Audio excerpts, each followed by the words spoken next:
Oliver wrestles over whether to trust Andy Diggle as Damien Darhk makes plans to escape prison, causing a Team Arrow casualty along the way: distrust, disastrous betrayal, and death. And it all comes before the stroke of midnight on the latest Arrow. Yes, after teasing from the onset of the season, the show revealed just who ends up in the mysterious grave. First glimpse last fall. That loss to Team Arrow comes after a rather unfortunate series of events after things had, relatively,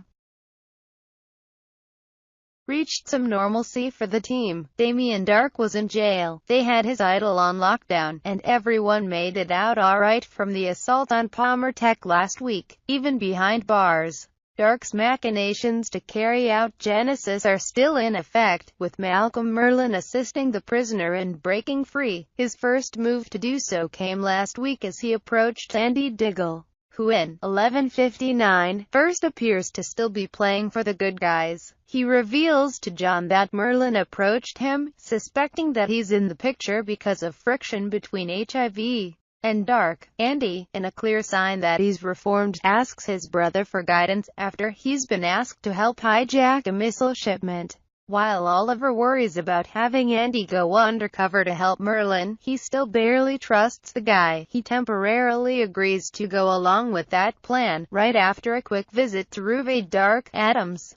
To the public, Ruve, the new mayor to star, by default, but even after dropping out of the race, Oliver saw an unprecedented number of write-in votes. Accepts her new position while spouting a full-on Donald Trump slogan of making this city of theirs great again. One of her steps in doing so is having Laurel Lance become the new district attorney as the current DA becomes her deputy. Pulling Laurel away from her husband's trial probably doesn't hurt either. It's a decision that Laurel sways back and forth on throughout 11, considering it first while she and Thea watch over the lair. Meanwhile, the boys, on Andy's intel, go out to take down the missile hijacking, which they do so with ease. Too much ease, as far as Oliver is concerned. If Oliver wanted a challenge, he should have stayed back at base.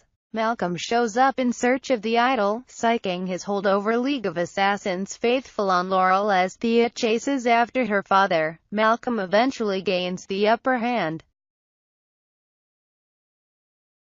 seizing the idol and fleeing as Laurel fends off his foot soldiers. As the two halves of the team regroup at base, Laurel almost immediately keys into Oliver's concerns about the hijacking.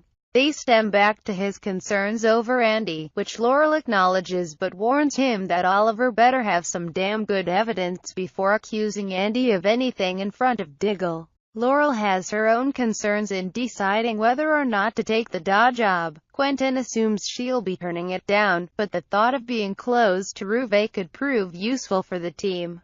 Quentin understands, but he, much to his own surprise, warns her that accepting this new position would almost assuredly mean hanging up the Black Canary mask for good, or at least, you know, until she theoretically got another job at some point. Laurel keeps her decision-making largely to herself, though, while the team fights to retrieve the idol, using information Andy provides.